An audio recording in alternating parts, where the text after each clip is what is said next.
Good morning. Really, good morning, I hope. I know it's bright and early. Thanks to you all for coming.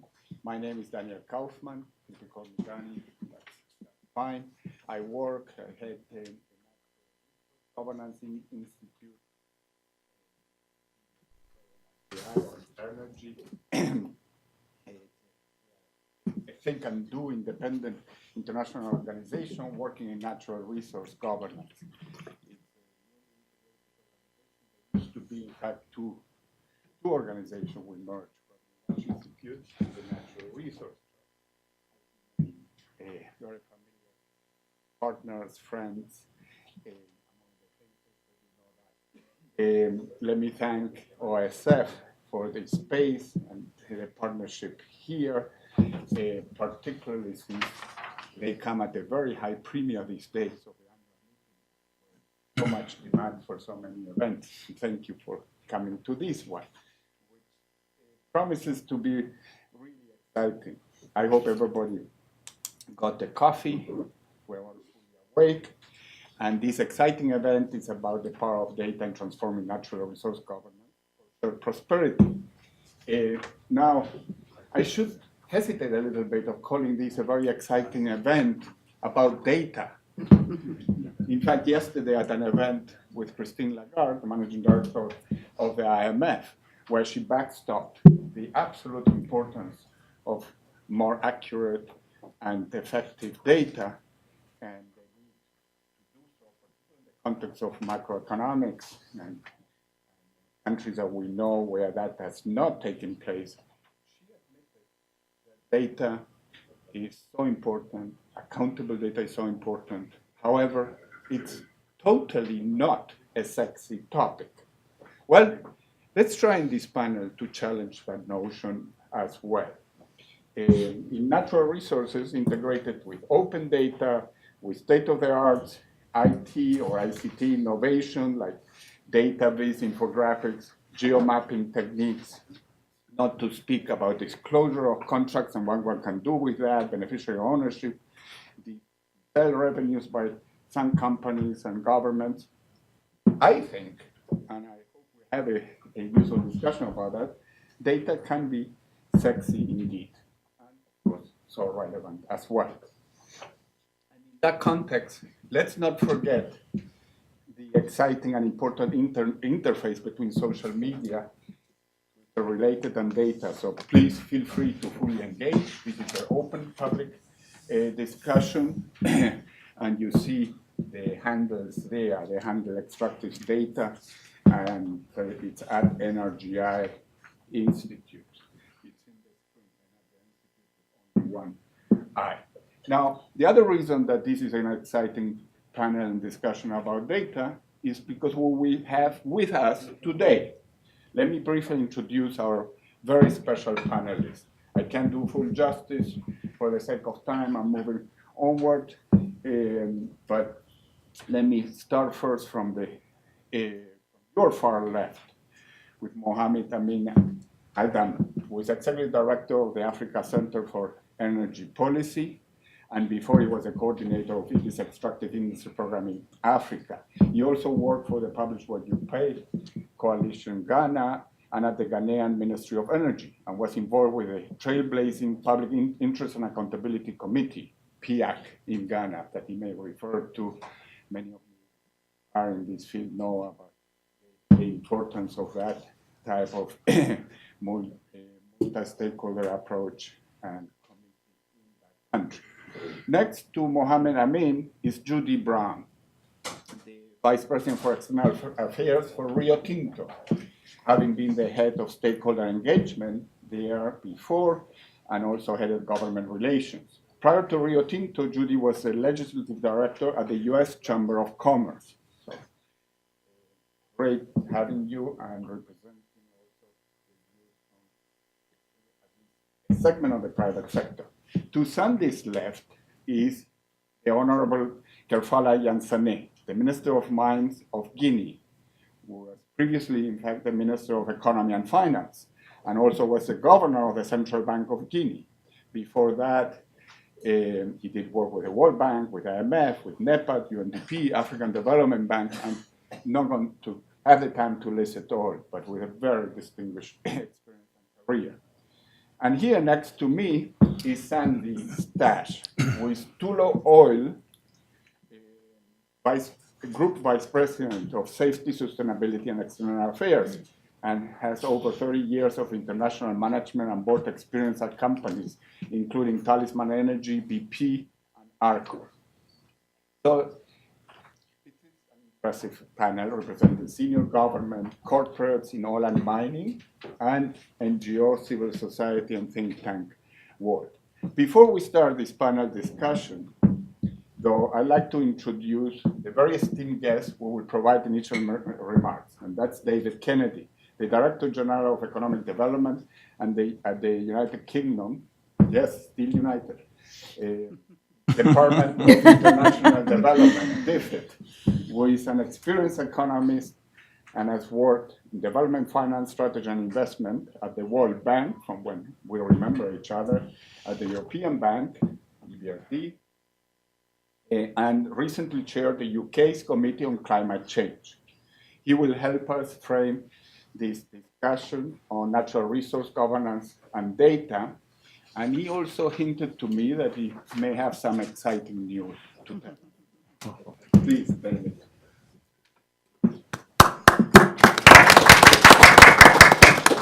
Okay, thanks, Danny, and good morning, everybody. So what I want to do is set the scene. I want to just say a few words about the role of extractives within our broader economic development approach at DFID, some of the work that we're doing with various organizations here today, and then make that, I don't know how exciting it is, but make an announcement as well. So first of all, if I talk about DFID and economic development, I don't think DFID has always been associated with economic development, by which I mean transformational and inclusive growth. But we think now we have to have that as a central part of our story, as part of what we do, because if you can't tell the story about inclusive growth, then you haven't really got a compelling story about poverty reduction. So for us, transformational and inclusive growth is very important.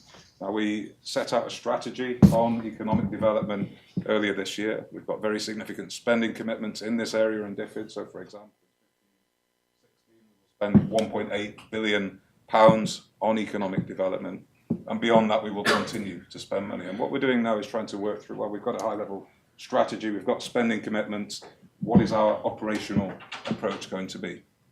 Now, transformational and inclusive growth, as you know, is about shifting resources from low productivity activities, typically agriculture in the countries that we focus on, into more productive activities, whether that's commercial agriculture or manufacturing. But extractives is potentially a big part of that transformational growth story.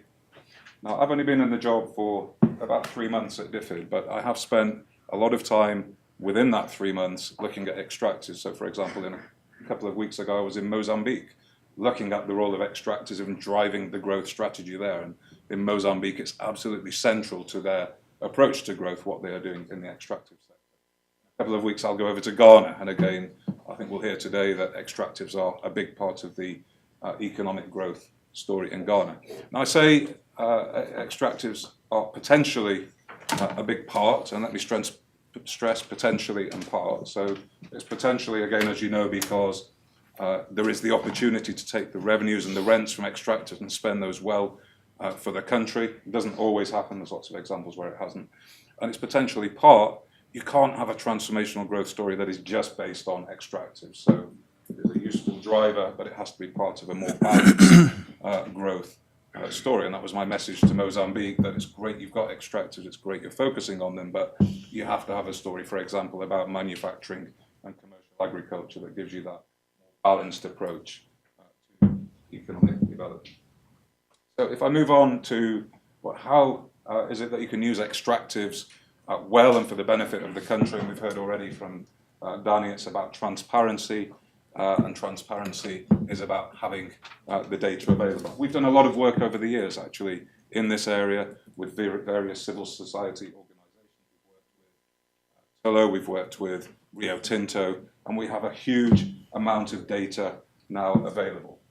I think that's the first step. And then you say, well, if all you have is a load of data, is that any use to anybody? I think the answer is, well, you've got to bring that data to bear. You have to put it into the public domain.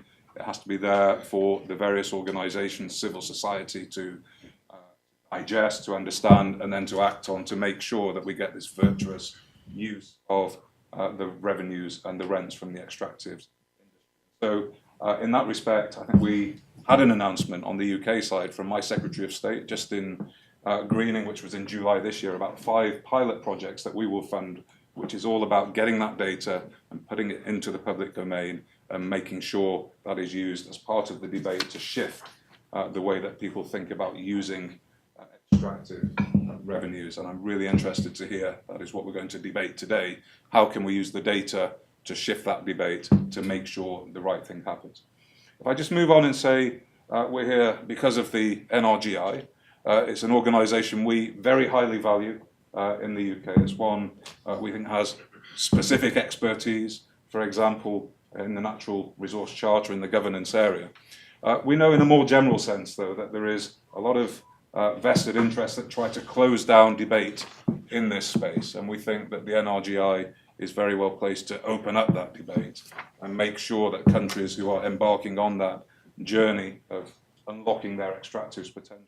Guinea, again, is a very good example we'll hear about today. I was in South Africa a week or so ago talking with Tinto about their work in Guinea, but Ghana, Afghanistan, many other countries around the world, to make sure that as they go on this journey, that space is opened up for debate with civil society and other organizations to make sure that the revenues are used well.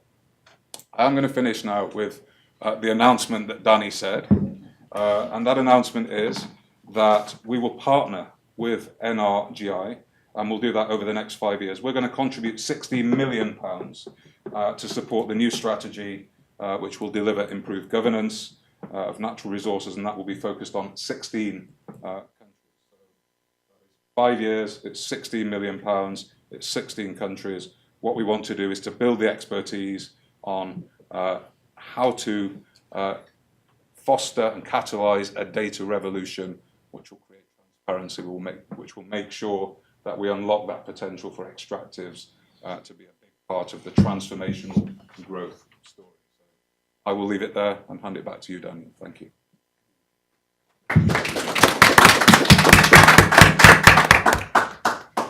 Let me take this.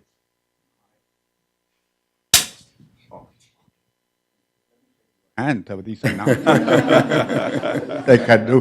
Thanks, David. And of course, this is extremely welcome. I'd like to first stress, as one quick feedback to what you just said, that for us, obviously, financial resources is always important, but it's something much more important, and that's a substantive partnership. And let means no words. You were too modest, David, but DFID in the UK brings enormous know-how, expertise, and a substantive partnership to that. And we do partner with your colleagues and experts on the ground and in London and other places. And the same is our motto of what we do with all other partners, many of which I recognize are represented here. Publish What You Pay, IMF, World Bank, the Mo Ibrahim Foundation. It's great to see that, because at the end of the day, the opportunity and the challenge here is just so vast that no one single organization can make the difference. Imagine, as an ex-World Banker, I dare to say, not even the World Bank alone will be able to make a difference here. There was a time where big organizations like this used to think that they can do it all alone. No longer. So partnerships, and in the substantive sense, complementing the resources are absolutely critical. So let me thank you, but also stress the substantive aspect of the collaboration in a field that is extremely difficult, and where all the brain power, the know-how, the expertise together. That also applies to the corporate sector. As part of our new strategy, we deeply believe, and we're implementing, a multi-stakeholder engagement approach. We prefer even to traverse and call it collective action. It has to be the governments, the privates, which are just so important, civil society, NGO, think tanks, and then agencies like UK DFID and many others we are collaborating with doing it together. Now, anybody who thinks, okay, these are nice words and collaboration, coordination, but in practice, who is walking the talk? Well, that's why I mentioned at the beginning. We just engage in the most extreme form of partnership, which is marriage. Too many organizations divorce, we just married too. So we are true believers in the notion of partnership, and we look forward to much more on that. Okay, without further ado, I was supposed to frame a little bit of this discussion and for the great panelists to start. What I will do is very quickly, not doing full justice to it, do some data, do the framing itself, rather than giving too many of my own thoughts. After all, this is a session about data. So let me just very quickly, and in the course of the discussion, and later we can go back to some of them if you find particular interest, but is to be able to start messaging and portraying the notion that data is just so important, so relevant about the opportunity, about the challenge, and perhaps about the sexiness of working with it too. Let's start with the opportunity. This applies to the world in general, but it's data from a few years ago, in this case, about the Africa region. This day, the game in town is countries' own domestic resources, and within that, the extent and the importance of natural resources is crucial.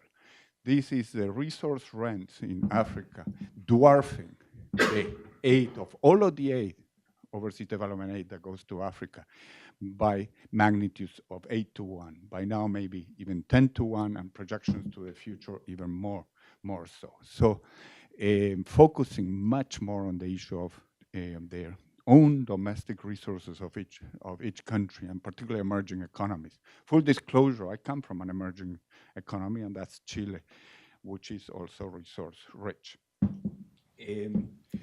Another data-driven, and after analysis research that we have done for years regarding the opportunity, is what we call the development dividend of good governance. Controlling corruption, better transparency, better accountability, better rule of law. It's associated in the long run, and on average with data from throughout the world, with a threefold increase in per capita income in countries, going from $3,000 a year to $9,000 a year. Takes a while for those fruits to be reaped, but it's enormous development dividend. We call it a 300% development dividend on average, which we developed with my former colleague at the World Bank, Ark Ray. This also applies to resource-rich countries. This notion of exceptionalism, resource-rich countries can do it just because they are rich in resources and they don't need the good governance. It's fallacious, and that's the dark blue columns. So that was, again, the enormous opportunity to do it, and some countries are showing that, yes, it can be done. In fact, many of you may have picked it up. I think copies already run out outside, but it's all in the web. We recently produced an assessment of transparency and accountability and governance for 58 resource-rich countries and relevant countries in this pace. The good news are on your far left are the green countries that are showing satisfactory performance on these areas. The sober news is that that's only 20% of the world. There's an enormous deficit in terms of transparency, accountability, and governance in this space. 80% of this relevant set of 58 countries, they have many challenges, a long way to go in this context. Part of the issue, the major issue, is what we may call sometimes zombie transparency. So countries may initially sign up to commitments de jure, particularly in the context of EITI, Extractive Industry Transparency Initiative, Well, what happens in practice, both in terms of disclosure, and even if there is some disclosure, whether that can be effectively used by civil society analysts and so on to make governments accountable is another story. And in fact, we are finding a very worrisome trend in terms of the closing of civil society space. Basically, the civil society, voice and democratic accountability in many countries are being embattled. And as a result, then some of the earlier gains in terms of transparency reforms by fiat or by decree are not necessarily being translated into accountability and reforms in a number of countries. We know from the data also that where there is a lack of voice and accountability, that's associated with more rather than less corruption. So one of the aims of many of these initiatives is to address corruption, improve governance, and then as a result have development gains.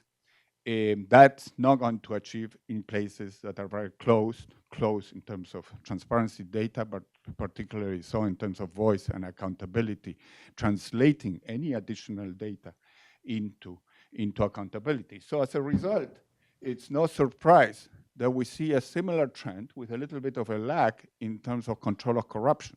Control of corruption is not getting better in many resource-rich countries, and including countries that have signed up to EITI and so on, because in part it's related to this issue of the closing civic space, which is not universal, fortunately, and there are quite a few countries, Latin America, some in Africa, where that's not happening, but there are many others where that worrisome trend is taking place, and that's also shown in the data. At the end of the day, this is a challenge. We show the opportunity, but in a developmental sense, and that's what David was referring to about keeping an eye on what is the ultimate objective here. If we look at 1990, two pieces of data. If you look at 1990, 20% of the poor lived in resource-rich countries. Because of these resource-rich countries have not made progress in terms of governance, accountability, anti-corruption, the way the rest of the world has made progress, then unless something changes, unless all of us work very hard together and many others, the projection by 2030, if things continue as business as usual, is that half of the poor of the world will be in resource-rich country. And we are talking about steady numbers of about a billion people. So yes, we all know that there have been enormous gains in poverty reduction, thanks to many efforts of people here elsewhere. But that's not really happening in those countries where we are so concerned about. We work on the natural resource-rich countries in oil, gas, and mining. So that's something to be kept in mind. Then one gets into the specifics. The devil is in the details, and that data has to be used at the level. One of the challenges, obviously, is at the contract level, then revenues, and how one manages revenue is incredibly important. The good news, and of course I'm biased, is that there are a number of countries like Chile that manage their resources very well. The blue line showing the volatility of revenues, which is totally intrinsic to the notion of natural resource-driven type of revenues that are the result, obviously, that volatility from fluctuation in prices and so on, but that's smooth through good macroeconomic policies in terms of the expenditures, which is the red line. Not so in Iran, where basically one is the mirror of the other, and as a result, very different results ensue. One can have these comparisons that mirror each other, the good practice versus the others for many other countries, showing that yes, it can be done and it's possible versus others.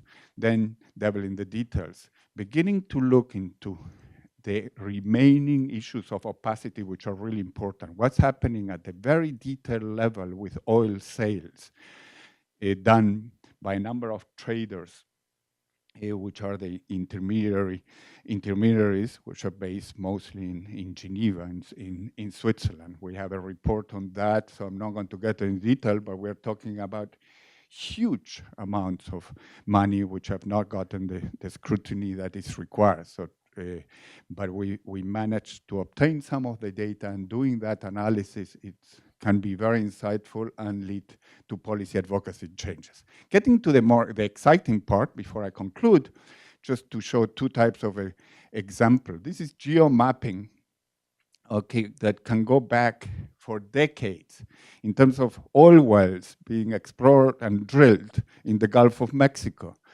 The northern part is the US, the southern part is Mexico. And one can see the evolution over time. I'm not going to show all the graphs, but that was 1960. This is, and this one is 2010. And what is the enormous difference?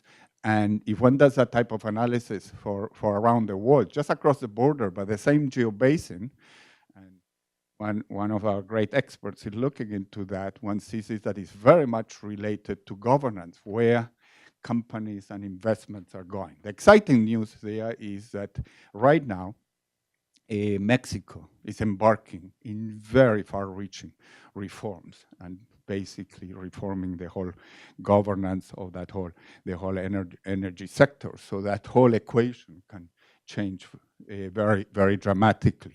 But this shows also the power of looking at these issues, and it's project by project, even more so, well by well, that with that data one can do just so much in that context. Similarly, if one just takes one field, one big field, but it's one project, and that's the Jubilee project in Ghana, and Tullow is represented here. They may talk about that. I'm not going to explain the whole graph, but it's the importance of basically looking at that very detailed project data and not just looking at 1 year and crying foul if the government or the company takes that percentage or that percentage. But it's really important to get all the data, which Tullow and the government is disclosing, and have basically a multi-period comprehensive analysis to see what is the government getting, what is the company getting. The black line is the government revenues. The red is basically what the companies take. The first is a big investment, so it goes negative.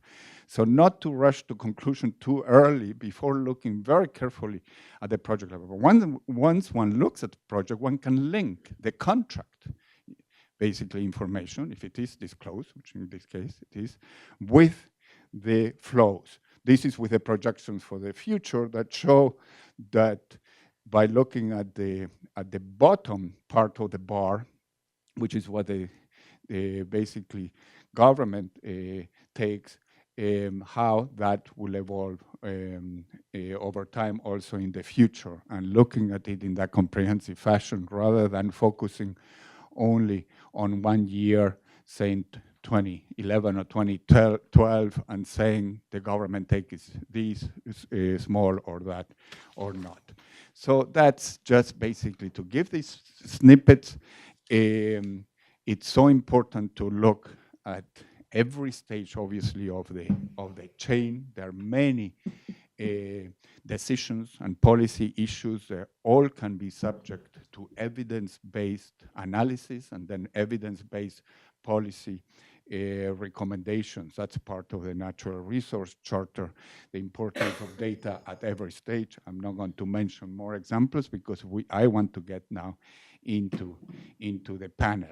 And since we just discussed Ghana, let me then get the first question to Mohammed Amin, who is here to my left.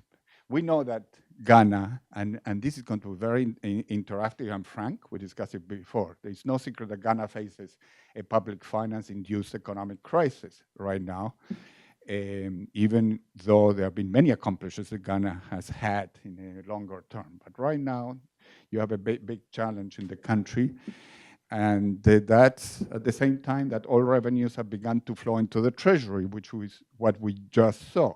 What role has the use and abuse of data played in this crisis in Ghana, and to avoid a repeat in the future? What would you point to main improvements needed and policy reforms? Donna, this is a very big question, very loaded. But let me thank you, Natural Resource Governance Institute, for inviting me to participate in this discussion. Ghana's economic problems, as you rightly said, are somehow affecting everything in the country at the moment, not just in terms of the fiscal flows, but also in terms of government's own program for transforming the economy and fighting the high levels of poverty in the country. Data, when used well, can support proper planning and execution of programs. When used wrongly, it also could affect planning. And that is exactly the case in Ghana. The economic crisis we have today, in my view, is as a result of wrong use of data. Two important developments in Ghana. Number one, the rebasing of Ghana's GDP somehow improved debt sustainability in Ghana. And that pushed government to borrow and borrow more than Ghana should have been doing. At HIPIC completion, Ghana's debt to GDP ratio was 45%. By 2010, our debt to GDP ratio was 66%, assuming we did not rebase the economy. But as a result of the rebasing of the economy, the GDP, it brought the GDP, debt GDP ratio to 33%. And so, in the view of the government, the rebasing of the data on the economy provided room for them to borrow more. Today, debt to GDP ratio is around 47%. And so if we did not rebase the economy, Ghana practically will be a HIPIC country after going out of HIPIC in 2006. And so this is how data, when massaged or manipulated, and that is what Ghana has done to reach the levels of indebtedness that we have today. The IMF and the World Bank estimate that in the medium to long term, 40% of national revenues will be committed to interest payments. And so the problem in Ghana is not going to end now, because just last week, before I left Ghana, Parliament approved almost $1 billion loan facility from different banks and countries. And so the borrowing continues. But for the rebasing of the GDP, I believe the world would have called Ghana to order as far as the levels of borrowing we embarked on were concerned. Number two, the discovery of oil in 2007 and the forecast of expected revenues also fueled spending. Both the World Bank and the IMF estimated that Ghana was going to get an average of $1 billion every year. This fueled spending in the sense that Ghana decided to increase the implementation of what we call the single spine salary structure. And so today, 70% of our national revenue goes to salaries, wages, and emoluments, which is too high. And that is one single most important challenge Ghana's economy is faced with today. The IMF is recommending a wage freeze, an employment freeze, and a wage freeze for the next 3 to 5 years. The public sector cannot employ any longer. The public sector cannot increase wages any longer. And one can imagine the social tensions that will accompany this recommendation if it is implemented in Ghana. But wrong forecasting of data affects Ghana in many ways. And here I want to reduce my analysis to forecast of revenues from oil. The government projected in 2011 that we were going to receive 400 million US dollars in corporate taxes from oil companies. And this issue raises the question about data asymmetry, or what we call information asymmetry between companies and government. Government projected 400 million US dollars in corporate taxes. By the end of the year, we got $0. Why government could put this in the budget, only to realize at the end of the year that the companies were not in a tax-paying position, marveled a lot of people in Ghana. Because the companies, by law, are supposed to do their file their tax returns monthly. And so through the filing of tax returns, government should be in a position to know on monthly basis what the expectation should be in terms of the tax-paying position of the companies. Now, if this was a mistake, what about 2012? Again, government projected $324 million in corporate taxes. At the end of the year, we didn't get anything. And so is it that the companies have information which the government doesn't have? Or the government is merely closing its eyes to the reality on the data just because of our expectations? This is not enough. In 2013, government projected 55 million US dollars in corporate taxes, but got $168 million. Again, what went wrong? Is it asymmetry of information? Projections are projections, and they can be right or wrong. But where the disparity is so wide, it means that there is no disclosure of all the information that is relevant to arriving at the expected revenues. But let me now come down to a few issues on how civil society can use data effectively to demand accountability, but also to ensure that government spends the oil money efficiently. We all know that transparency is important, but transparency is not enough if the revenues cannot be translated into positive development outcomes for the people. And this is why most of the fast-growing economies in Africa are resource-based economies, but these are also countries with high levels of inequality.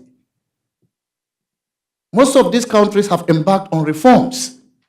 They are adopting open and competitive bidding processes. They are adopting mandatory contract disclosure requirements. They are disclosing revenues, production volumes. But inequality continues to increase because the revenues, so transparently disclosed, are not spent efficiently. And that, again, is one of the problems in Ghana. We have, through our analysis of data on expenditure from oil revenues disclosed by the government, realized through our analysis that government is spreading the oil money too thin over so many projects. In 2012, even though the levels of revenues were modest, 16 ministries and departments were allocated that money. In 2013, 15 ministries and departments were allocated that money. But through our analysis, we recognize that, and I'll give you examples with roads. The Ghana Highway Authority, which was given 24 million US dollars in 2013, spread the money over 63 road projects covering 2,124 kilometers.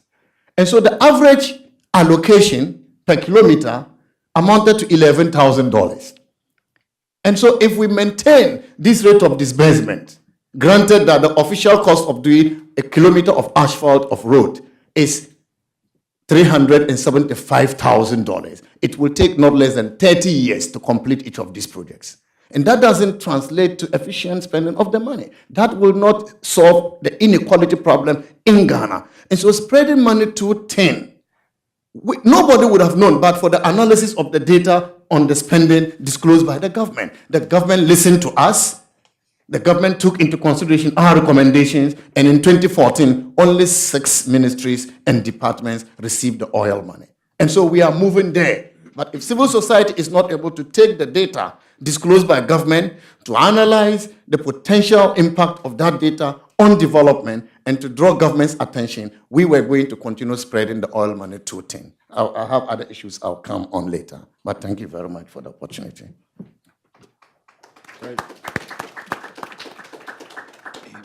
Great, Mohammed. I mean, you put it so clearly, and in terms of the challenges for data accountability and asymmetry.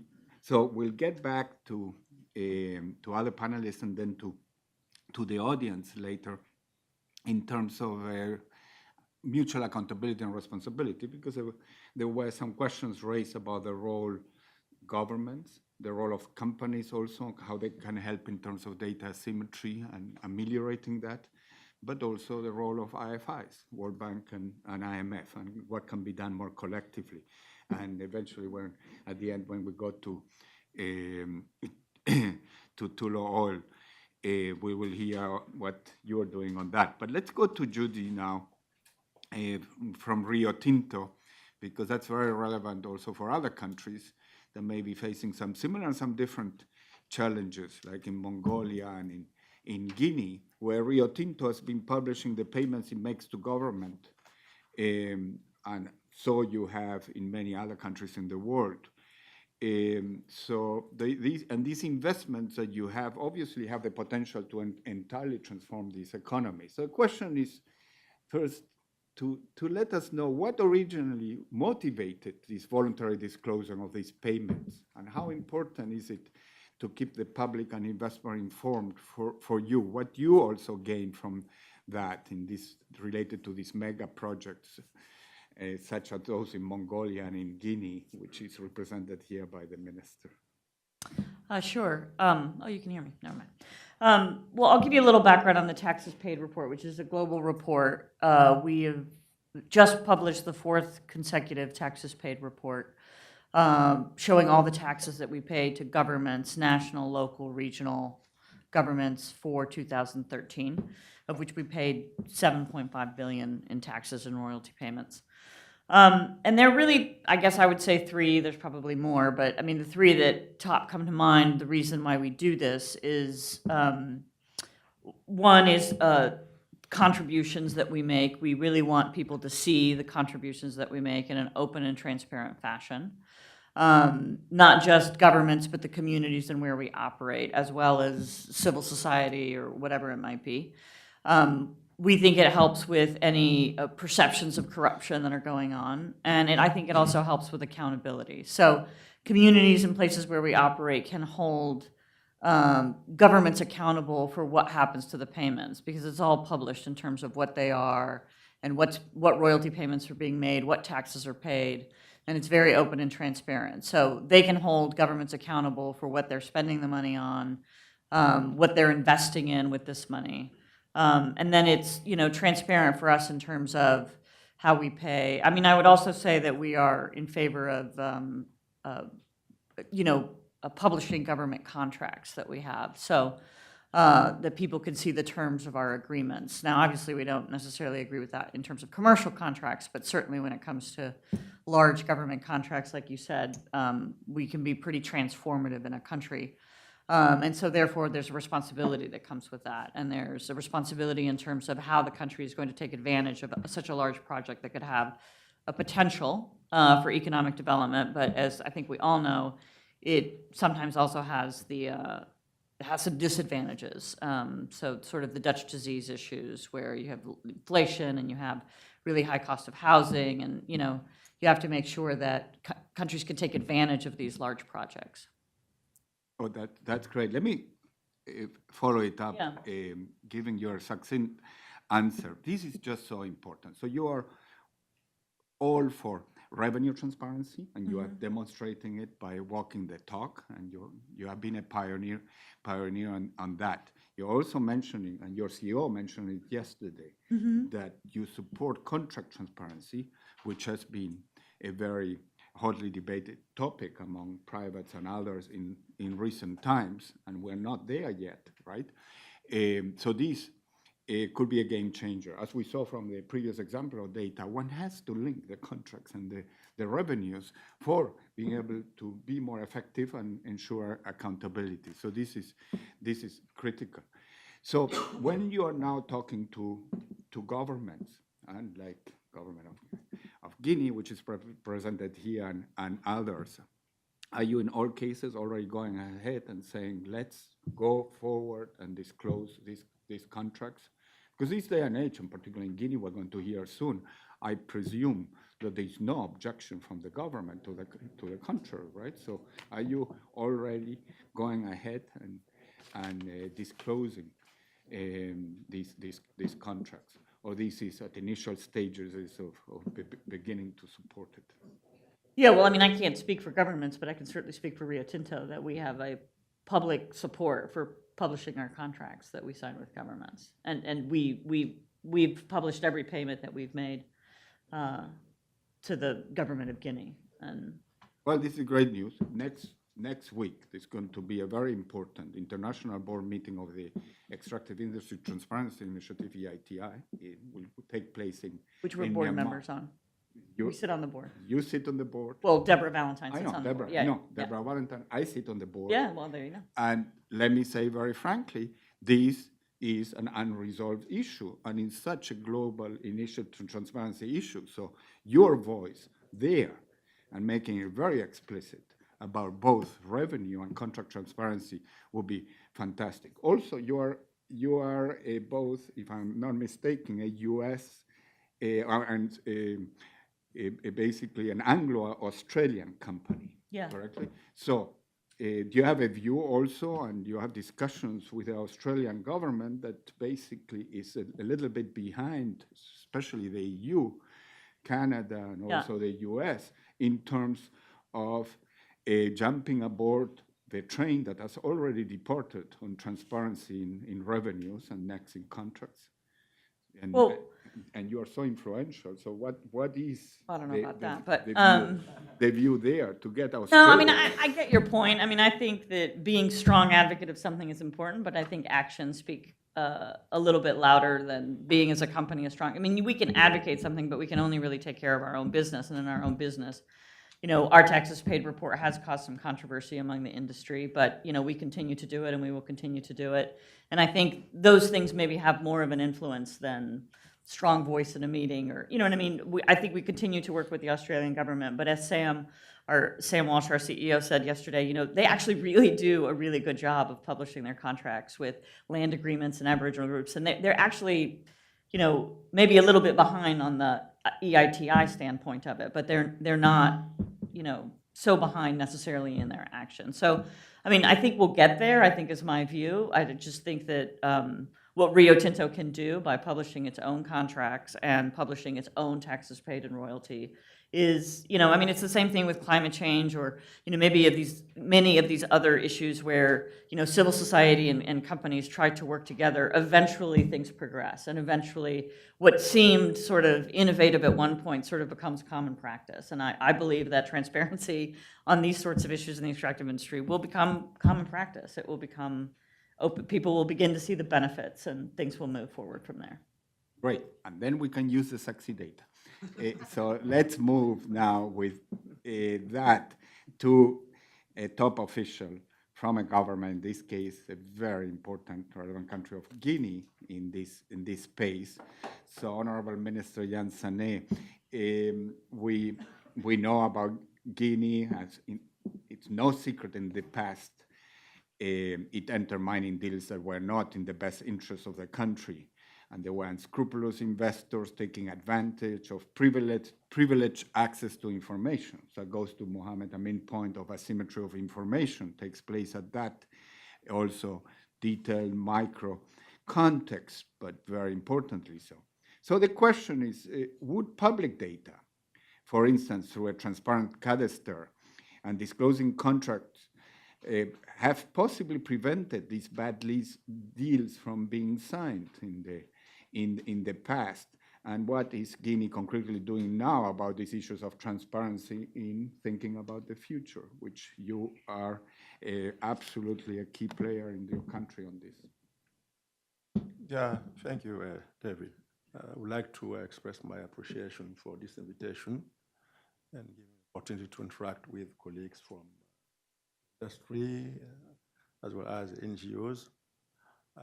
I do believe that the assessment of data disclosure has to do with the whole value chain of natural resource management, from contract to payment and spending. Your question has to do with the first one, but I do believe that we have also to look at the second one, the payment by companies. In the case of Guinea, as you know, Guinea is home of a variety of resources, including, among others, bauxite, gold, diamond, and high quality iron ore. And I recognize my partner, Tinto, close to me. Not to mention that Guinea also has a lot of water resources. Guinea is home of the source of most of rivers in West Africa, flowing to Nigeria, to Senegal, to Gambia, to Guinea-Bissau. So this means that we are well endowed naturally. Unfortunately, this potential is in big contrast with the actual situation, the actual conditions of living of the people. We have almost half our population living below poverty line. Why? Because first, we were in the first place an agricultural economy. Guinea used to be the first exporter of fruit in the world, namely in banana and pineapple. I said in the world, not in Africa, but in the world. 50s, fortunately, after independence, we shifted to mining.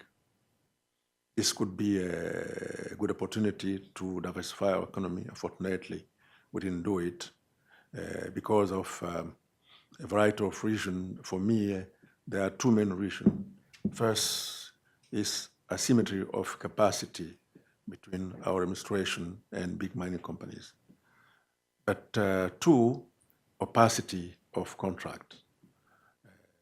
Most of the contracts were negotiated, were signed behind the door without proper process, with proper due diligence by our administration. And as a result, today we see a lot of bad impact of this contract. We had some tough time with our colleagues from Rio Tinto, but today we are in a better relation because we did renegotiate the contract with Rio Tinto, and we decided to review almost all mining contracts because these contracts were a bad deal. And I may say that the contract with Rio Tinto is fairly a win-win contract. We also decided to disclose all new convention online to ensure that these contracts are known not only by foreigners, but also by Guineans. We put in place working groups to discuss with partners to negotiate contract, and negotiation with Rio Tinto took a lot of time because we wanted to ensure that everyone is on board, the parliament, civil society, our administration, and this negotiation lasted from 2011 to 2014. We signed the new convention in May 2014 after very tough discussion. So this means that Guinea is drawing lessons from the bad deals, lessons from the asymmetry of information and capacity, lessons also for corruption. you may know that we have decided to cancel some of these bad deals because they were signed under corruption. And today we are committed to make public all contract. We are committed to build the capacity of our people. On the other hand, I may insist on the fact that data problems has not to do only with the government, but it has to do with companies. The transfer pricing is one of the shortcomings in the relation between government and companies, and we need to ensure that we have the capacity in our tax administration, in our administration in the mining sector, to be able to understand the nitty-gritty of the management of mining companies, to understand their accounting system, and this is a big, big challenge. We have been assisted by the African Development Bank to recruit lawyers to negotiate the mining contract, but we need to do more. We need to build capacity of people. We need to ensure that our tax administration is better equipped to really fully understand the way companies are doing business. So I stop here, but of course I'm prepared to answer to any other questions. Thank you. Thank you, Minister Yansané. Excellent, and there will be more questions. This is just so important. We will get back to Guinea, but let's spend a bit on Ghana and beyond now. Turn the words to you, Sandy. And this is Tullow. This is in oil, where the issue is even more controversial as to disclosure, the whole oil sector, where you can enlighten us. Now we know that Tullow has disclosed enormously in 22 countries in terms of payment transparency. You have also started to disclose contracts for your operations in Ghana, if I'm not mistaken, but not for all countries where you have operations, so you can enlighten us where we're going also in that context. And you did that ahead of and in line with the European legislation, but in that sense you have been a pioneer. So what is the thinking behind Tullow's policy on transparency? Why is the company able to publish in all countries but not necessarily on contracts? And what have the benefits been of such transparency for you? And have there been any negative repercussions? Because there's a lot of myth and mythology about that hell will break loose for companies if they're too transparent, which we already heard from Rio Tinto in mining. That's not the case. Now, from your perspective in oil, and by so doing, also you'll be addressing some of the concerns that Mohammed Amin is suggesting in terms of, and the Minister for Guinea as well, in terms of the asymmetry in terms of data. So, what more the private sector can do? You are an example. Thank you, and again, thank you for the invitation. We made the decisions we did really twofold. One, the view that it's the right thing to do, and I'll speak a little bit more about that. And also for Tullow, it made sense to us. We've been very public in support for both revenue and contract transparency. And a bit like Rio Tinto, have come forth with payments that we made vis-a-vis our PSAs. And actually, one of the things we learned was, and you see it in our disclosure, took it a bit of a step further to actually include other government payments of VAT and other types of taxes.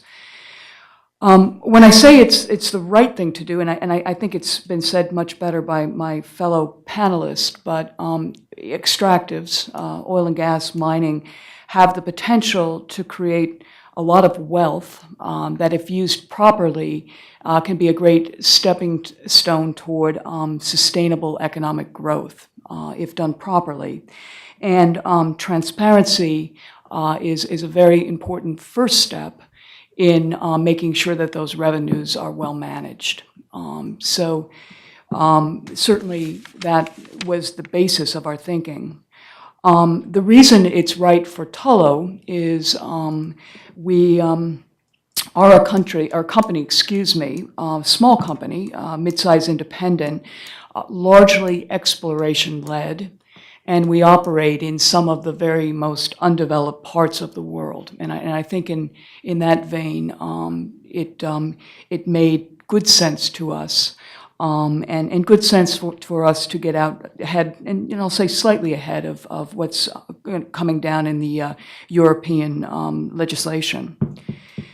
We're new at this, and I think interestingly on the question of whether there's been any negative repercussions, the short answer is no. It hasn't cost us a lot of money, and candidly, both from the countries within we operate and others, we haven't had negative repercussions. I will say, and maybe close with this, I do think there's challenges, and actually, Mohammed, Amin, listening to your commentary today, I think kind of put a fine point on it. I'm an engineer by training, so I'm trying to make the numbers tag and tie, and I think in what your comments said in Ghana, where we've together disclosed both payments and contract terms, the disclosure, payment declarations by a company is a first step. But they do think there's work to be done to tie that to the receipts declared by the company, and I think also in some of both of your commentaries on then the next step, which is the expenditures. And I think that's a huge role for the CSOs and actually government. And I was very pleased to hear the comments, David, this morning on what DFID's role is going to be in this, really to help to take some of the complexity out of that what is declared, both from the country's perspective and from the company's perspective, because the math is complicated. And I think contextualizing that in a way that is understandable is a very, very important next step in this whole discussion. So thank you. Thanks so much, Sandy. And this issue of being very smart, careful with the data, but then using the new tools of open data to do that type of comprehensive analysis. I didn't do justice, but that was a snippet shown earlier, and then the comments of Mohammed. Amin, so that's exactly that. And we will get back to open data also in the discussion with all of you in the audience. But let me give 1 minute each, if I can, before we start opening it up to the audience, on one issue, which is particularly germane to Guinea, but that could be an example to many others. And that's the paramount importance for development impact of the complementarity with crucial infrastructure investments, and particularly in complex, large mining projects. We know that several mining companies are planning an integrated mining and infrastructure projects, rail, pipelines, ports, and so on in Guinea, and the Mano River Union in general. Some of these projects may end up being a bit competitive. Mostly, hopefully, they're complementary to each other. So maybe first you, Judy, and then the Minister Yansané. What would be the benefit and the impact of pooling all the information on these projects, the cost, expected productions, of getting together and putting it in an integrated framework and analyzing, in helping the government implement a consistent mining infrastructure framework? Because that's, again, a concern of asymmetric information or disparity, particularly on something that would be absolutely crucial for impact on the ground and for the success of the project for the company too, which is these integrated investments, infrastructure investments, which if they don't happen, then the benefits of mining are not going to be real. Well, I mean, I think from our standpoint, really, it's the economic development that could come from the project, so that it isn't all about the mining project, but it's really about the economic development of the country. So if you pool all of the infrastructure, which, at least in the 650-kilometer rail, will actually not just be for mining products, it will be dual-use rail as well as the port. I really think it will help sort of create a vision for Guinea that is not just dependent on one project or one series of projects, but that it can have a diversified economy. I mean, not everybody wants to work in mining, and not everybody wants to be wholly dependent on one industry. I would say probably most people don't. And, that's not good for us either. So I would say that that would be one of the main benefits. And that is on the benefit of the infrastructure projects themselves. But in terms of also committing to open data, complete open data, and coordinating among the different investors to pool all that data together, we work with government so the government can see and plan in the broader picture in terms of infrastructure investments. And maybe, if you are totally open to full disclosure in terms of these infrastructure investments, because here we talk a lot about payment transparency and a bit about the contracts themselves, but there is a large elephant in this kitchen too, which are, as you say, for development, which are these infrastructure development, where very complex coordination will be needed, including on the open data front. Oh, yeah, so all the investors will have to agree to a transparent system is what you're talking about. Yeah, I'm sorry. And would that benefit you, Minister Yansané? Yeah, I think this project goes beyond mining because this infrastructure is multi-users. Right. It's supposed to be used by mining companies, not only Rio Tinto, but other mining companies along the corridor. It's also supposed to be used by passengers and also to be used for goods, for export. So that's why we called this railways a growth corridor. It's supposed to boost agricultural production, services, transport, and so on. So it's important for us that this railways is built. It was a dream for our country for a long time ago. We do hope that this dream could come true. That's why we are working hard to ensure that Rio Tinto maintain the timeline. Maybe there is a challenge regarding what we call the historical cost of building these railways. Rio Tinto is claiming that it has already spent $2 billion for this infrastructure. And of course, we're trying to put together a consortium to build these railways in BOT, but partners are asking questions regarding the spending of Rio Tinto on this infrastructure. I do hope that this question will be answered very soon to be able to allow us to actually attract other investors in the consortium. And this is very important, transparency in the use of data by Rio Tinto. And of course, the government is keen to work with Rio Tinto as a partner to ensure that we attract other investors, but also there is a need that Rio Tinto as a partner is transparent enough on the spending that was already done on this project. No, that's powerful. The need for full transparency to address, obviously, the fact that there are these questions means that there is still a challenge there.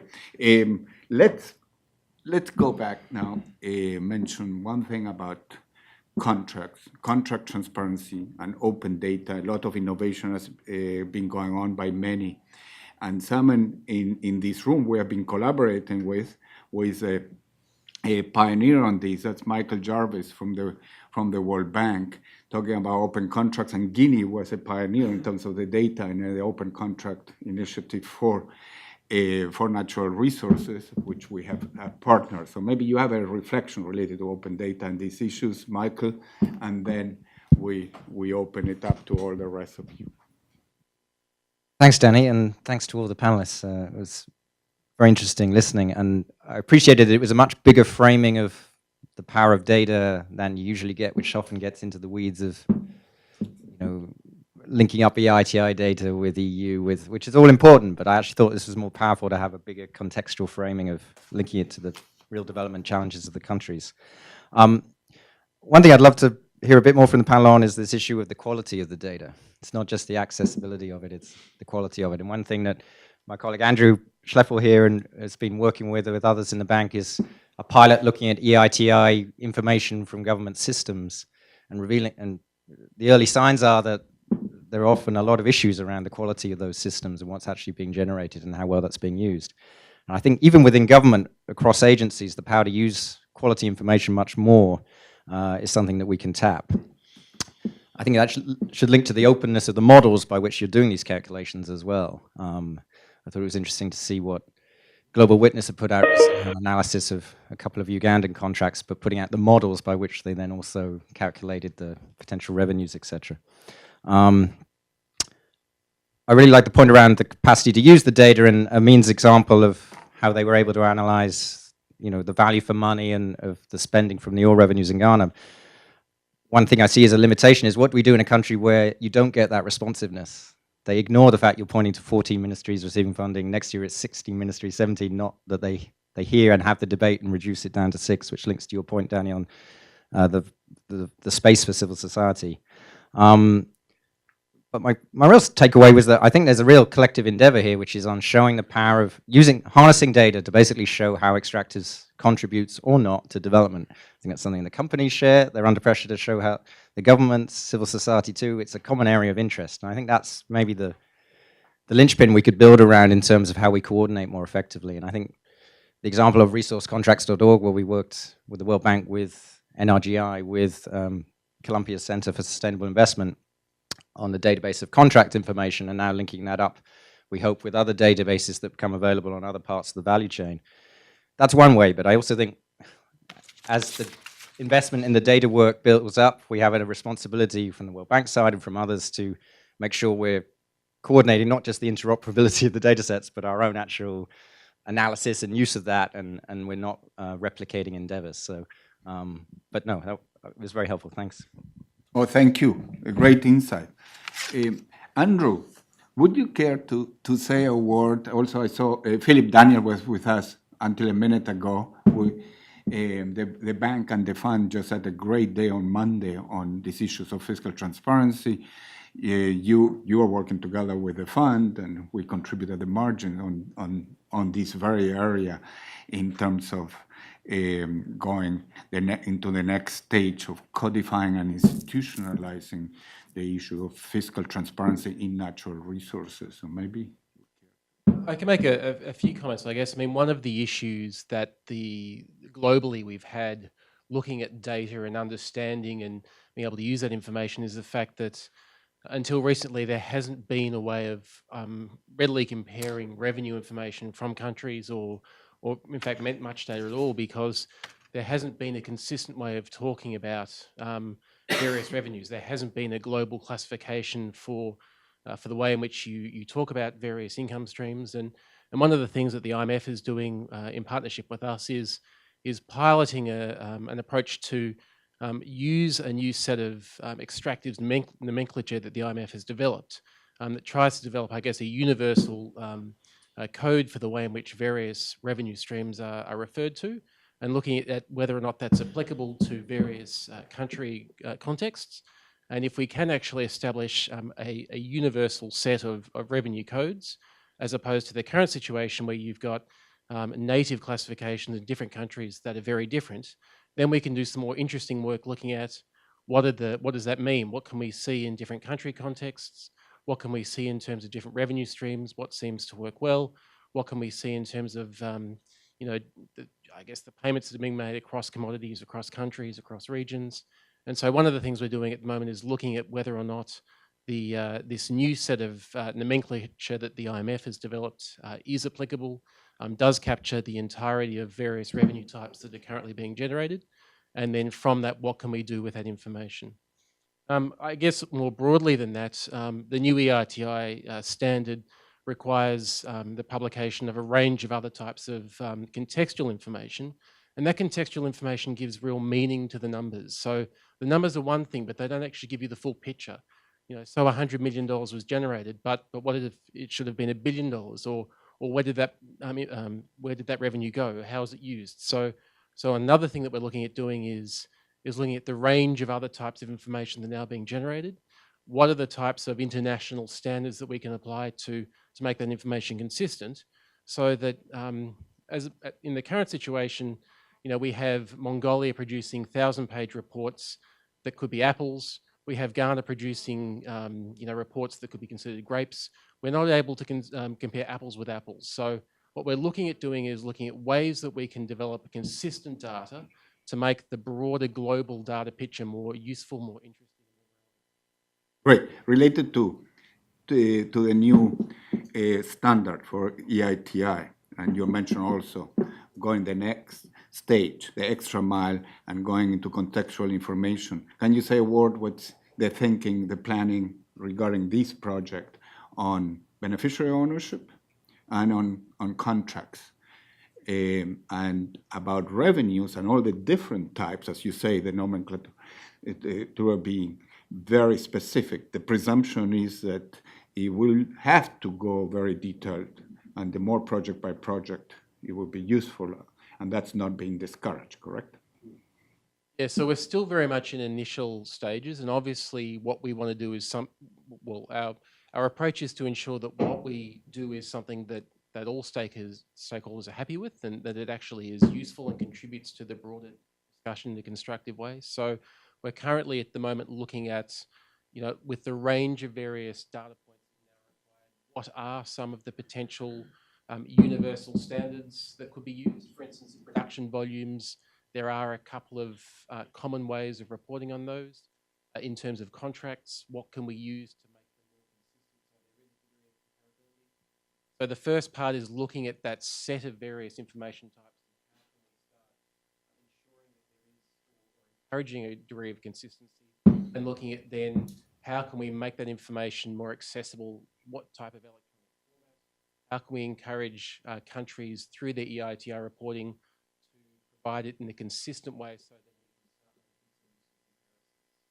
we can and from our I guess initial work, we see even in some relatively strong, relatively developed countries, real issues with the completeness of data, with conflicting data sets between government agencies and between industry and governments, the timeliness issues. And then, as I said, the issue of data and encoding of information in line with national systems rather than with international norms. So there's still a lot of work to be done, but I think if we can achieve a situation where there is an opportunity to make this information more consistent, comparable, then it will make it a much more valuable and powerful tool. Great. Completeness, quality, consistency.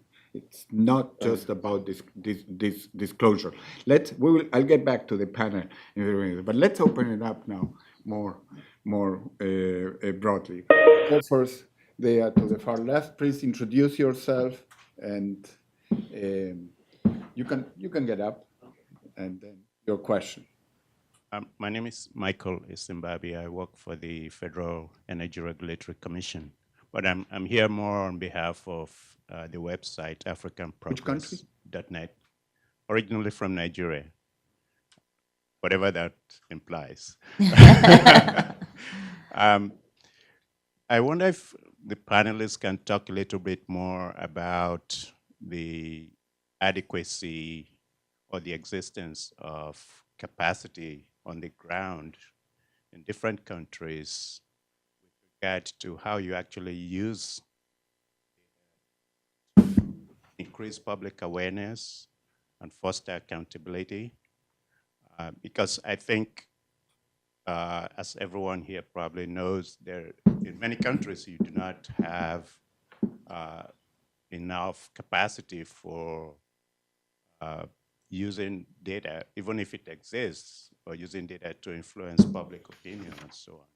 Also, many governments are becoming more and more oppressive in terms of allowing civil society to increase public awareness, especially through the media. And secondly, in relation to this issue, is there a role or are there strategies for using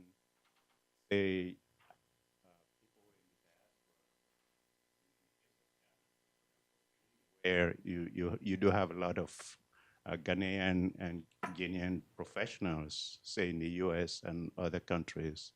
Are there strategies that can be used to increase capacity by using diaspora? Ghana, for example, do you feel that you have enough capacity on the ground and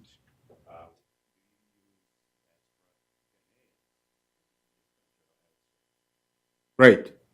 We'll collect a few questions and come back to the panel. Young May, introduce yourself. Thank you very much. I'm Yongmei Zhou. I'm the practice manager of fragility, conflict, and violence in the World Bank.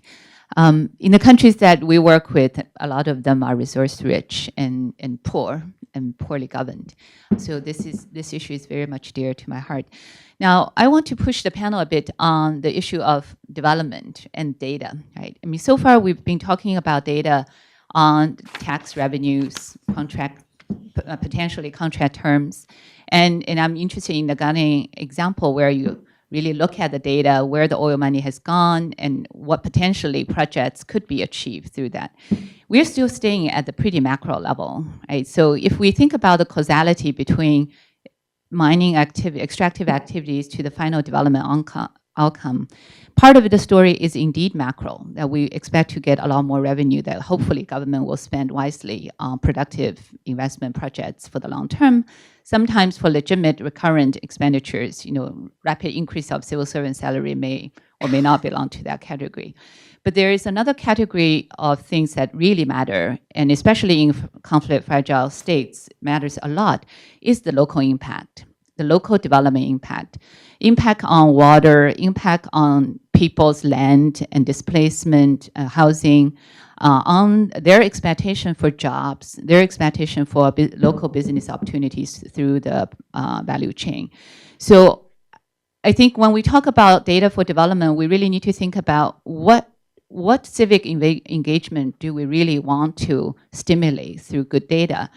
The international and pretty elitish, I think NGOs obviously have a lot to play in this field, but there are local people, local community groups, local agencies, NGOs who can really use the data. And I want to use an example of environment. When we go to Sierra Leone, where the companies are saying, we're doing even more than what the regulatory agency, EPA, is asking us because they're so weak. And we have our environmental action plan, and we collect data. But this data is, nobody knows what the quality of water is in that area, right? Government is not disclosing because they're not even doing necessarily the regular monitoring. Company is doing, but company has no obligation to disclose. And I think when we push for disclosure, we need to push for this kind of data. So our local actors can really use it, validate it, and argue for better mitigation measures. Great. We will come back, and I think this is very important also for the representative of the companies. Let me just broaden the question, and let's keep it a placeholder because we'll come back and suggest, as a Latin American, this is not just a question for very fragile states. What's happening in the Perus of this world, and Ecuador, and even in my own country, Chile, very sophisticated at many levels.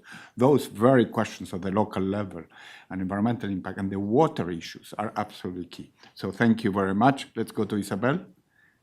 Hi, I'm Isabel Munilla from Oxfam America Extractives team. I have a first question around capacity directed to Amin and the Honorable Yansané. Just if you could talk a little bit more about the capacity for cost audits. If we assume that our budget and revenue forecasting projections really have a lot to do with the government's ability to audit costs and then obviously evaluate how much is coming in. I'd like if you could delve a little bit more into that about the capacity to do that, maybe following on our colleague from Nigeria's question. And then the second question I had, maybe for the whole panel that we really haven't touched on, is the issue of politics, political incentives. If we assume that these projects we're talking about are going to be 20 to 50 to sometimes 100 years, if we're talking about mature mining projects, what does that mean for political cycles and for the work that we're doing on open data, transparency, on these sorts of initiatives surviving political cycles? So my question is, our theory of change assumes that transparency is going to lead to some kind of change, but if you could speak to the types of political incentives that are actually needed in order for that to happen over the long term, and then what challenges you see coming ahead, and what opportunities you see in the future. Great, thanks, Isabel. I think there's somebody behind you. Last question before we come back to the panel. Thanks. My name is Noma Wogu, and I'm from the World Bank, the Legal Vice Presidency. I'm also managing a developing project called the African Mining Legislation Atlas Project. My question is about the power of data, not in terms of numbers, but in terms of enforceable words, because often we reference policies and visions, but there are actually words that are enforceable, and that's the mining laws within the countries. That is actually the context in which all these activities, all these issues, whether we're talking about fiscal incentives or fund management, how they operate. And it speaks to also engagement of civil society, because for civil society to be able to engage or ask questions of their governments, they need to actually ask about what's enforceable. This is what you have in the law, and how are you implementing those things in the law?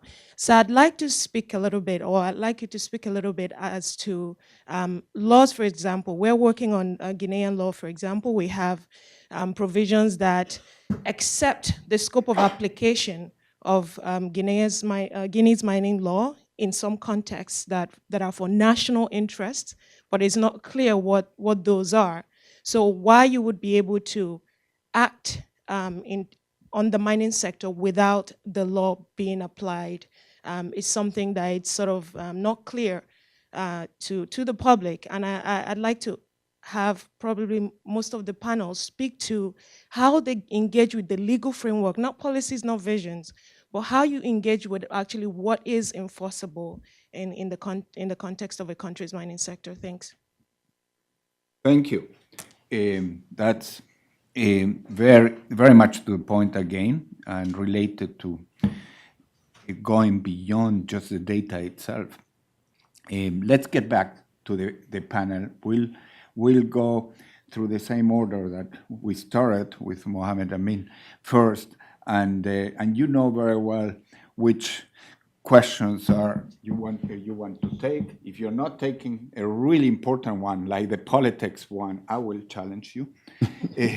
And use this time also if you had a final reflection more generally, because time is the essence and we're running a bit out of time. But each one of you should basically help address the very rich questions that just came up about capacity issues, about the diaspora, about politics, about the issues of how much to focus at the macro level, at the micro level, causality issues. Related to that is the local, very much the local development issues also mentioned. Please, Mohammed. Yeah, first of all, capacity to do cost audit is clearly a challenge in Ghana. As a result of this, Ghana adopted what we call a self-assessment regime for the companies to determine their tax liability. But where self-assessment is used and the country is not able to audit the figures, you may just take what the companies have done to determine their tax liability, even though that may not be the true reflection of what they should be paying. And so clearly, building capacity to do cost auditing is important. However, where you do not have the capacity, there are international audit firms that you can fall on to be able to audit the self-assessed figures presented by the companies. And so you may not have capacity in country, but there's capacity out there that you can fall on while you build capacity in country to be able to do it on your own. So the Ghana Revenue Authority has said severally that they do not have capacity to do cost auditing. But what is also worrying in Ghana is not just the capacity to do cost auditing, but the capacity to independently verify the oil volumes that are being declared by not just the companies, but also by the government. For instance, in the Jubilee project, the Ghana Revenue Authority at some point decided to install electronic seals in the pipelines on the FPSO, for purposes of determining how much oil is flowing through the pipelines for tax purposes, etc., etc. But the Jubilee partners said no, that was interfering with their electronic system. And so they were not going to allow that. And so as we speak now, Ghana cannot independently verify how much oil we are producing. Also because the meters, the production line meters, as well as the flow meters, are supposed to be verified by the Ghana Standard Authority. As I speak to you now, the Ghana Standard Authority has complained of lack of capacity to be able to verify the calibrations on the meters.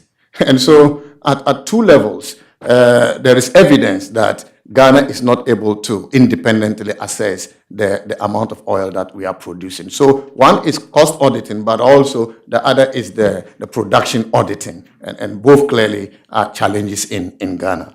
The second issue about capacity to use data to create awareness, public awareness, is also a problem in Ghana. Not many civil society organizations have that capacity, and the few that have the capacity are overwhelmed, by the enormity of work they have to do. DFID has come to the aid of my organization, for instance, to help us set up an online platform on which all data relating to the oil extraction, including revenues, including expenditure, projects funded with oil, revenues, the stage of completion of those projects, how much has been disbursed, the contractors working on those projects, so that we can have all these data, on one platform that citizens can be able to access. But having said this, there clearly exists the problem of reducing the data to the understanding of the ordinary Ghanaian. That we are unable to do because the data is so complex, it's so technical, and unless we get capacity to be able to reduce it to the simplest form, we will not be able to communicate effectively using the data. But also, finally, on the capacity, is what Danny talked about, situating the data within the context of the contracts. We talk so much about open contracting, but the contracts that are disclosed are usually the primary contracts. But these contracts also have triggers, that are negotiated during the execution of the contracts. But the relevant information relating to the triggers are not made public. For instance, some of the contracts allow for a review where circumstances change significantly so as to affect the terms, the original terms of the contract. While you may have the original contract published, the changes that occur, which are negotiated, are not made known to the public. Also, and I'll give you an example in Ghana's contract. You have the open, the unit contracts, what we call unitization, because we had to put together the Tullow operated block and Cosmos operated block, into unitization. Now, if you have the primary contract and you don't have the unit operating contract, there are certain provisions in the unit operating contract which are not consistent with the primary contract. And what is happening to Ghana, for instance, is that we have seen a reduction in government share of revenues, from 2011 to 2012, 2013. Nobody could understand why. We were getting 13.75% in 2011, and today we are getting 16.4%. Nobody has explained until we went to the U.S. Securities and Exchange Commission. We consulted the Form 10K filing by Cosmos, and we saw that the unit operating contract made provision for redetermination. And by redetermination, where you have new information on the unitized block, that warrants changes in the track participation. This you don't find in the primary contract, but you have it in the unit operating contract. And so until we went to that form, there was no way we could understand that. As a result of redetermination, Ghana is now getting lesser than what the original terms, granted Ghana. But there is no capacity to be able to vet all the contracts, related to a project before you can verify all these figures that are being churned out. So we need capacity in contract analysis so that we can be able to understand not just the primary contracts, but the triggers that require some changes to the original terms in order to be able to ensure that the credibility of the figures churned out by our government are upheld. Okay, thanks. And it's a powerful message for many of us here to collaborate and help in terms of the capacity issues. And that's what we and many others try to do, but it's a useful reminder. At the same time, it's not all about capacity, obviously. The politics and the political will is as important. You mentioned that before. Presumably will come up in the continuing answers too, that there is a politics and there's also the political side to the issue. But let's go to Judy. Yeah, well, I'll just go ahead and address the political one, just so that you don't challenge me later. But the cycles of politics are obviously a big challenge for, in particularly the mining industry, because more than any other extractive industry, we make long-term commitments and long-term investments. So if you're going to go 10 to 20 years with $10 billion of investment, you're going to want surety of contract along that entire continuum, and governments change and people change and things like that. And obviously you can't always control it, but I do think that transparency and the open publishing of contracts helps with de-risking that issue. So, I mean, I think in terms of that, I can tie it back to transparency. And then tying it to the second question, which is not only do we have shorter cycles in politics, we have much longer cycles on communities. So we have challenges on both sides. So if you have a regime that's going to leave in 5 years and you sign the contract, you really want that to last for 20 years, not for current administrations or current government. But when it comes to communities, they often are the first people who see our exploration teams, and an average mining project that goes, plus 20 years before it goes from beginning to full operation, the expectations of communities get risen through all of this. And so we have sort of it from both ends, right? You have people who are waiting 20 years for your project to come online or for you to pack up and leave, which is in some ways even worse. So, and then I think that's where we come back to the social performance. So Rio Tinto used to have a communities team, and now we call it communities and social performance, where we really try and work on KPIs that we sort of agree with governments, either local, regional, or even national governments, in terms of what it is that we're going to commit to in terms of increasing that social performance, and sort of making that data available to governments and to people in terms of our education investment created this result. And so the emphasis is really on measuring, as opposed to making investments in economic development and then measuring how effective they are, and then either changing course if they're not effective, or doing something else, as well as partnering with governments. You addressed water, and I'll quickly say, for example, in Mongolia, we gave seed money, and we'll probably continue to fund a program with the IFC because water is a huge issue, especially in the desert where there's so little of it, and you have herders and people who are dependent on it for their careers. What we're doing is they're educating municipal water agencies in water management, our water systems, aquifers, and there's really just kind of a lack of education and understanding. And so what they're doing is that they're educating them so that then they can hold us accountable for whatever it is that we do on water. So, I mean, that would be one example I would give of how we're trying to address that issue. Great. Minister Yansané. Yeah, coming to this local development problem, it's about managing expectations in our country where people were frustrated. They are demanding a lot from mining companies. As a result, today, in most of mining cities, people want mining companies to provide water, electricity, roads, schools, health centers, but for free. And that's a huge problem. And the government has to actually jump in to ensure that the social responsibility of mining companies is in line with the conventions that were signed. Otherwise, it will be a very big impediment for investors. That's why in our code we refer to local content. local content to ensure that mining companies use local capacity, purchase goods locally, and create jobs locally.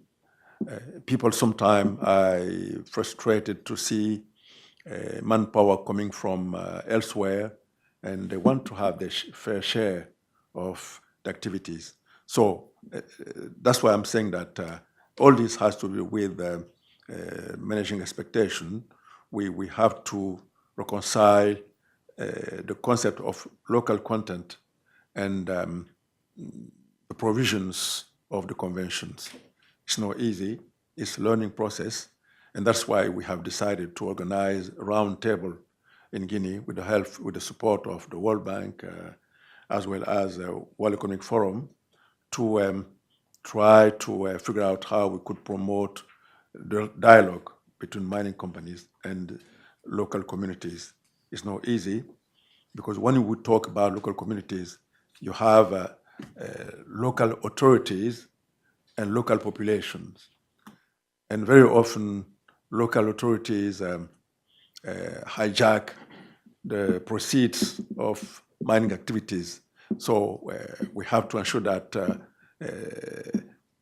the proceeds trickle down really to the people on the ground. It's easy to say, but very difficult because there's a lack of a capacity. We tried in some of the mining areas to educate people to have their own local development plan. And this local development plan should be the framework to use the proceeds of the mining revenues. Regarding the politics, we have to address a trade-off between the actual interests of politicians and the interests of future generations. Of course, in a number of countries, Norway and elsewhere, they have decided to put aside the mining revenues. But in our countries where we have pervasive poverty, we can't afford to put aside this revenue while people are starving. So we have to see how we could invest in a variety of public goods, roads, health system, actually to develop the capacity of our countries to be resilient and not to rely only on mining activities. Of course, we have to draw capacity from diaspora. In Guinea, we are trying to pull together a database on diaspora, and I'm pleased to report that some of my colleagues sitting there are coming from diaspora. Mr. Magasuba is advisor to the president for strategic questions, and he's coming from the US, Cornell University, as well as my assistant, Mr. Diallo. So it's a learning process. I said that data problem has to do with the whole value chain, from contract negotiation to payment from by companies and to spending by the government. It's a learning process. I think we have made a lot of progress regarding negotiation of contract, but we are still a long way to go. We are currently assisted by lawyers paid by African Development Bank and World Bank, but we need to have our own in-house capacity to be able to understand the nitty-gritties of the contract. The mining code is one thing, but implementation text also are needed. And what was some sort of missing link in Guinea in the 90s until 2010 was that we had the core of mining code, but without implementation text. That's why now we are keen to take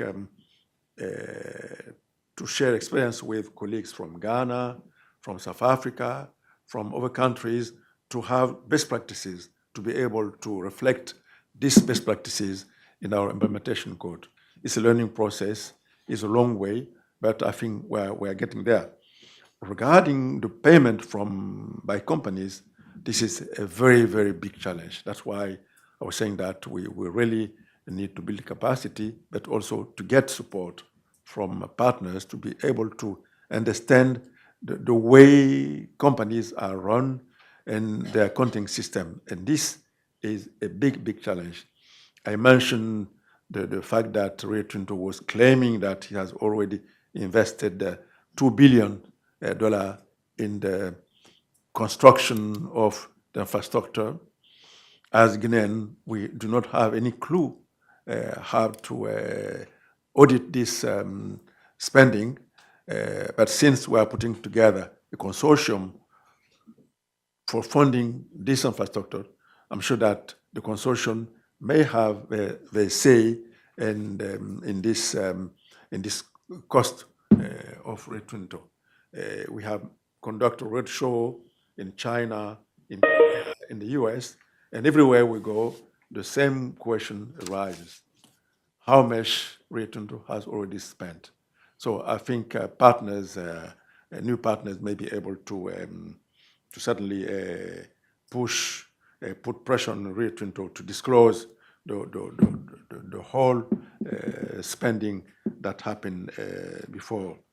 So I do believe that the capacity issue is really the key challenge for us. Of course, capacity of the government, capacity of civil society to be able to scrutinize the way mining companies are run, to scrutinize the way the government is spending mining procedures. It's a long way, but what is important is today there is awareness.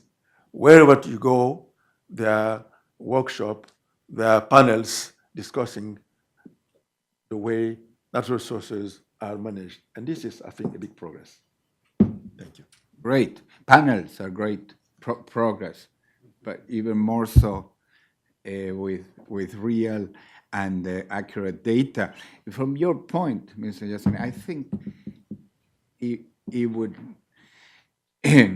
make sense to put on the table and say that the power of data may be absolutely crucial for managing expectations. That's why earlier we showed the example of the Jubilee field, because if one has data, it is disclosed, and the models are out there, one can begin disseminated in very user-friendly ways and to the citizenry in general what can be expected for the future, what's realistic now, what's for the future. But that also, wouldn't that help in institutionalizing a longer-term commitment, which is a big issue about the political side, and last but not least, in altering the incentives for politicians. The more the data is out there, the more scorecards related to the data that binds politicians, and the more democratic elections matter for that. So let me tie your point and your concerns very much to the power of data again.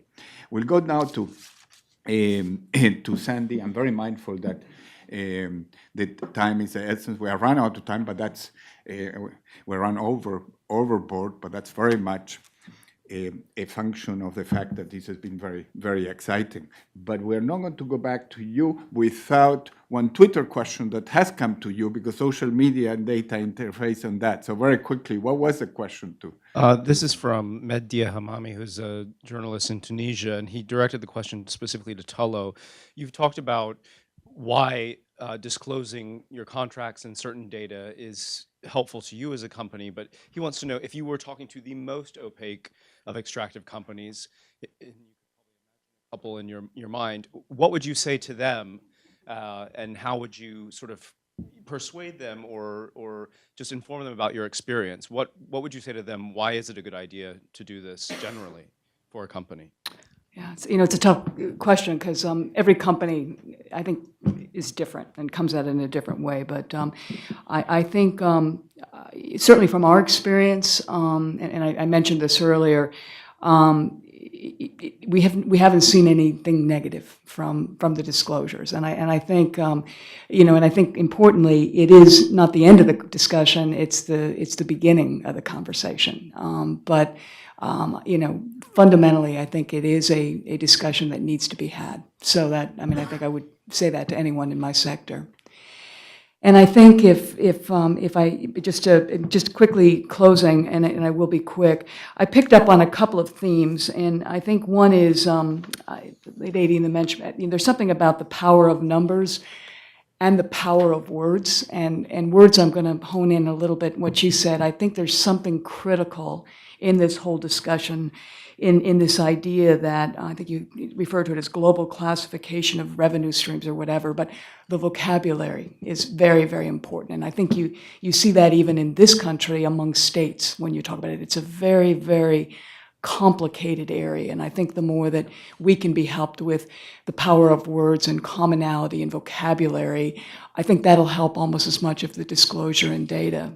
And then just the quick second theme I'll pick up on, so much in this area, in just extractives in general, can be very, very reactive. And I was struck by the commentary on, moving just from the macro, how much money goes from X to Y, and into this whole very complex area of how can extractives actually contribute to local development. And I do think it's a shift from reactive to proactive. And what I would call, and I know it's a theme we've picked up a lot on, and that is more effective partnerships and non-traditional partnerships in joint planning, so we can actually ahead of time figure out how to work together, civil society, governments, and companies. And I think with the discussion a little bit about the railroads earlier, I think I was struck by how you can really kind of make this 1 + 1 = 3. But I don't think that can all be done looking backwards, because then I think it will be a discussion about reconciling numbers. And I think the real conversation could be helped by kind of being a little bit more proactive in this area to really achieve what I think are the goals of everyone I heard speak today. So thank you. Oh, thank you, Sandy. We're concluding, but before concluding, I wanted to recognize there are many great people here. Some of you had great already comments and questions, but there are two people who have been very quiet, who are very notable. I wanted to identify. One is Faith Machidiu, who sits in the international board of the EITI and is a leader in Nigeria on this whole movement towards transparency, disclosure, and better governance in natural resource. So it's great to have you here. And the other is Joe Bell, who is standing in the back, if you can raise your hand, and is part of our advisory council related to our board also.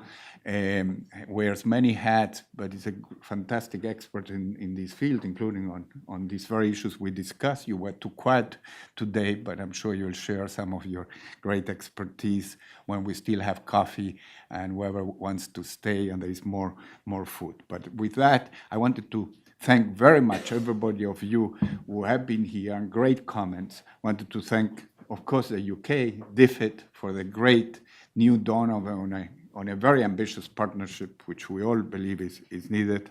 It's great that they are partners with organizations like yours and others as well. We need to be in this space together. And very important, I want to thank the Honorable Minister and all the rest of the panelists for a very exciting, I thought it was an exciting discussion. And hopefully we have advanced the cause for contract and revenue and other transparency, including the commitments and the statements made by the companies, which are really important. And let's keep in mind that that's not universal yet among many other companies. So we made progress on that. But perhaps we even made progress in making this topic a little bit sexy. So thank you very much.